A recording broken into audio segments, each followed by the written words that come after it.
कार्यक्रमाची सुरुवात दीपप्रज्वलन, प्रतिमापूजन आणि स्वागत गीताने करण्यात आली। यावेळी शाळेचे दिवंगत केंद्रप्रमुख राजेंद्र पाटील सर यांना उपस्थित सर्वांनी भावपूर्ण आदरांजली अर्पण केली।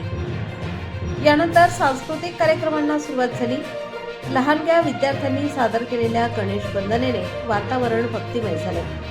राधाकृष्ण, खंडोबा आणि देवीचा गोंधळ यासारख्या पारंपरिक सादरीकरणांनी कार्यक्रमाला विशेष रंगत दिली।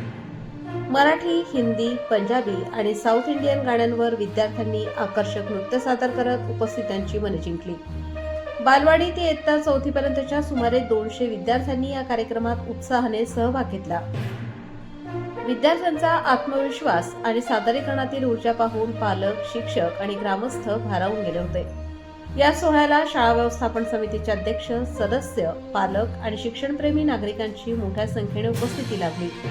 कार्यक्रमाच्या शेवटी मान्यवरांनी विद्यार्थ्यांचे कौतुक करत त्यांना पुढील वाटचालीसाठी शुभेच्छा दिल्या।